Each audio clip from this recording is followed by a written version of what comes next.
तो आज की वीडियो में हम लोग बात करने वाले हैं बीमा सखी की नौकरी के बारे में। इस नौकरी के बारे में पूरी जानकारी इस वीडियो में आपको देंगे। इस नौकरी में कार्य क्या करना है और इसमें चयन कैसे होगा, इसमें योग्यता पात्रता क्या है, मानदेय कितना मिलेगा, क्या क्या इंसेंटिव मिलेगा, क्या मानदेय रहेगा, क्या कुछ लाभ मिलेगा, सारी जानकारी इस वीडियो में आप लोगों को देने वाले। इस वीडियो को बहुत ही ध्यान से और अच्छे से बिना स्किप किए देख लीजिएगा, क्योंकि समूह में आने वाली बीमा सखी की नौकरी, बीमा सखी क्या काम करेंगी, यह एक नई प्रकार की नौकरी है। बहुत जगह जो है अलग अलग राज्यों में यह नौकरी भरी भी गई है, बीमा सखी कार्य कर रही हैं।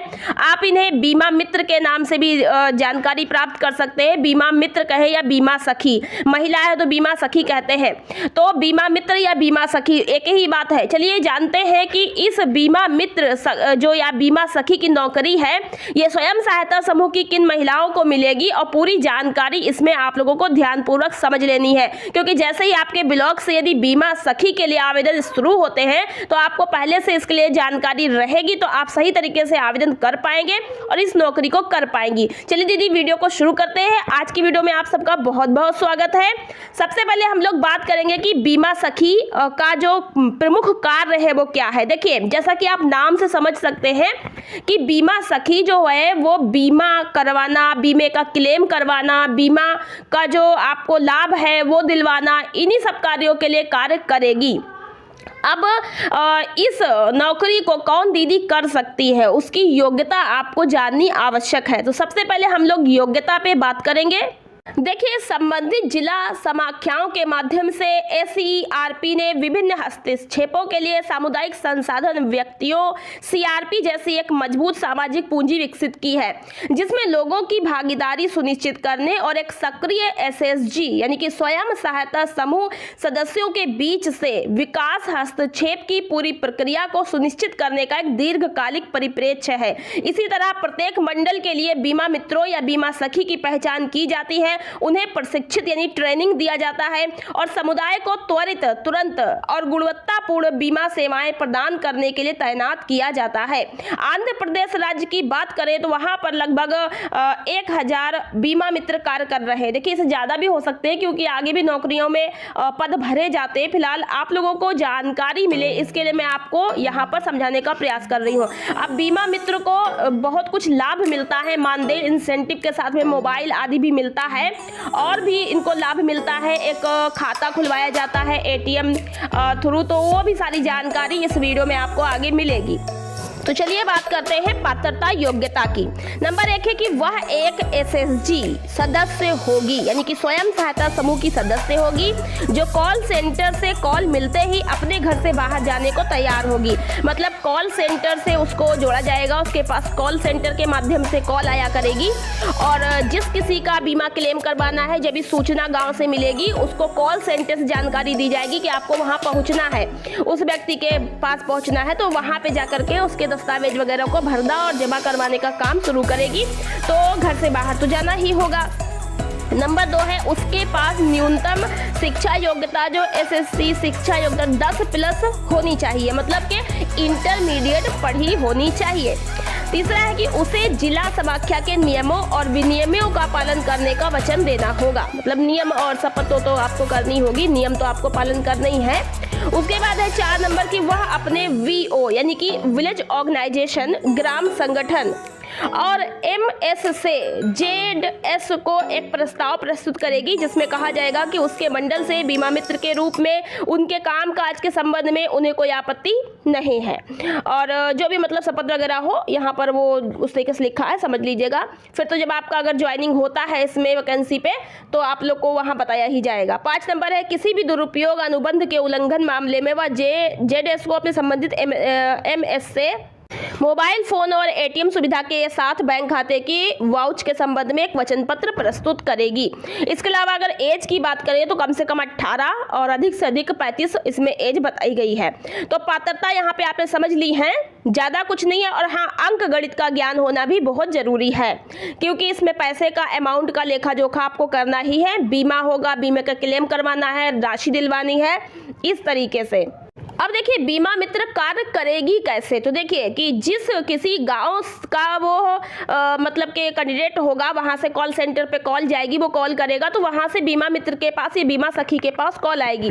तो बीमा मित्र या बीमा सखी उस गांव का दौरा करेगी, वहां जाएंगी जहां पर मृत्यु की सूचना मिली है या दुर्घटना की सूचना मिली है। वे समुदाय से इसके कारण की पुष्टि करेंगी और इसकी अनुमति लेंगी। तो शोक संतृप्त नामांकित व्यक्ति को भुगतान करेंगी। बीमा मित्र क्लेम कम डिस्चार्ज फॉर्म भरेंगी, हस्ताक्षर लेंगी और परिवार के सदस्यों को मृत्यु और आयु प्रमाण पत्र, आकस्मिक मृत्यु के मामले में FIR, पोस्टमार्टम रिपोर्ट और डॉक्टर प्रमाण पत्र आदि भेजने की सलाह देंगी। ये सब डॉक्यूमेंट वहां से उनको बताएंगी परिवार वालों को और वो जो है एकत्र करवाएंगी।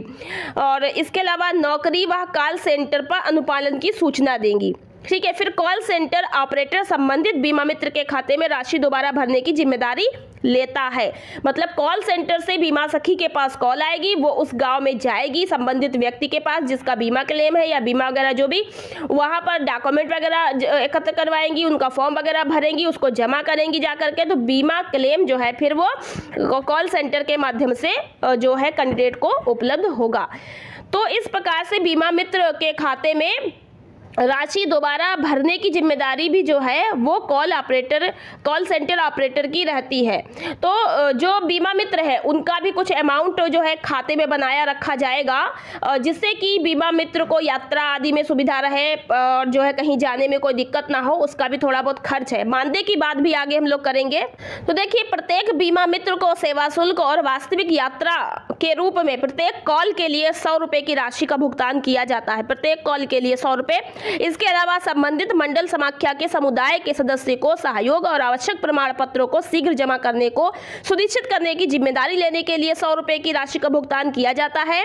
और जैसे ही सभी आवश्यक प्रमाण पत्र एकत्र हो जाएंगे, बीमा मित्र दावा प्रपत्र कॉल सेंटर को डाक या कुरियर के द्वारा भेज देगी। तो फिर कॉल सेंटर के दस्तावेजों को सत्यापित होगा वहां से और स्कैन किया जाएगा। उसके बाद LIC को जमा करने के टोकन के रूप में पोर्टल पर अपलोड किया जाएगा। फिर निगम ऑनलाइन प्रणाली के माध्यम से कॉल सेंटर को बीमा राशि भेजकर 2 दिनों के भीतर दावे का निपटारा करता है और अंत में जिला समाख्या ने 5000 रुपए की कटौती करके अंतिम भुगतान का निपटान करने की जिम्मेदारी ली। इसका भुगतान बीमा मित्र के माध्यम से किया जाता है। तो यह कुछ प्रक्रिया है काम करने की। फिलहाल तो मैंने यहाँ पर आपको समझा ही दी, लेकिन जब आप काम करेंगे तो आपको ट्रेनिंग तो दी ही जाएगी। और ट्रेनिंग कैसे मिलेगी समझ लीजिए।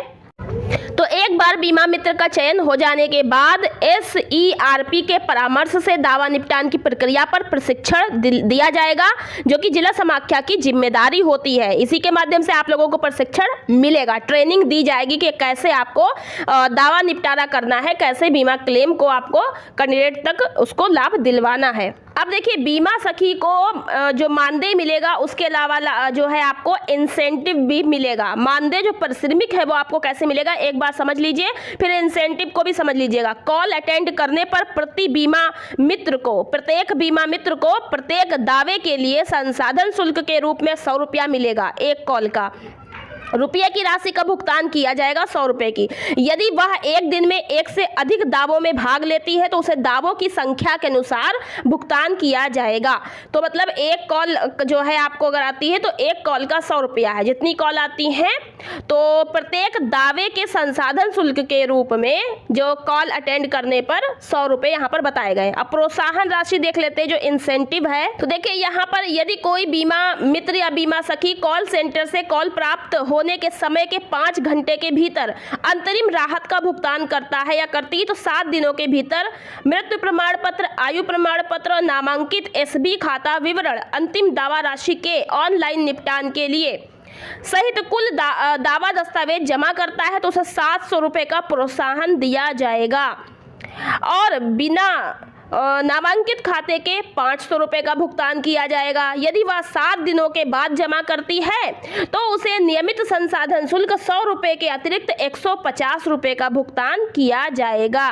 इतने सब के अलावा और भी सुविधाएं मिलेंगी। यहाँ पर क्या क्या मिलेंगी? कॉल सेंटर से कॉल प्राप्त करने के लिए बीमा मित्रों को एक सेल फोन दिया जाएगा, मोबाइल फोन मिलेगा, एटीएम सुविधा के साथ एसबी बैंक खाता मिलेगा, पहचान पत्र होगा, दावा दस्तावेज के साथ एक किट मिलेगी, स्टेशनरी मिलेगी, stamp pad, stapler, pen, pencil, ये सब किट में रहेगा। और जिला समाख्या द्वारा तय की गई एक वर्दी यानी कि ड्रेस भी आपको एक जोड़ी मिलेगी। ये सारे लाभ हैं बीमा मित्र को मिलने हैं और बीमा क्लेम, दावा निपटारा, ये सब कार्य करने के लिए।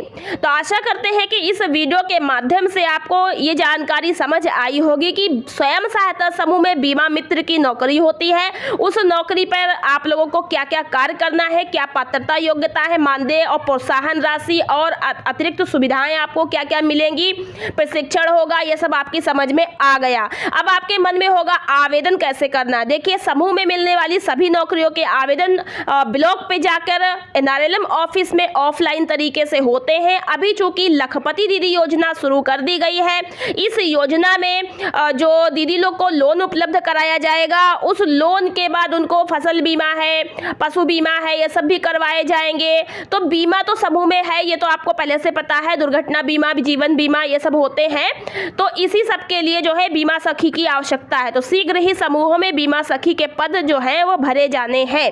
तो आशा करते हैं ये जानकारी आपको पसंद आई होगी। वीडियो पसंद आई है तो लाइक और शेयर जरूर से कर दीजिएगा। और बीमा सखी से रिलेटेड और डीपली जानकारी लेकर हम अगली वीडियो आएंगे, उसमें हम बहुत क्लियर तरीके से और भी अधिक जानकारी आपको देंगे, पात्रता, योग्यता और उत्तरदायित्व, कार्य, जिम्मेदारी की विस्तार पूर्वक जानकारी समझा देंगे। तो अगली वीडियो देखना बिल्कुल ना भूलिएगा। यह वीडियो आप लोग शेयर, लाइक जरूर कर दीजिएगा। चैनल को सब्सक्राइब नहीं किया कर लीजिएगा। मिलते हैं नेक्स्ट वीडियो में। आज की वीडियो में इतना ही। धन्यवाद।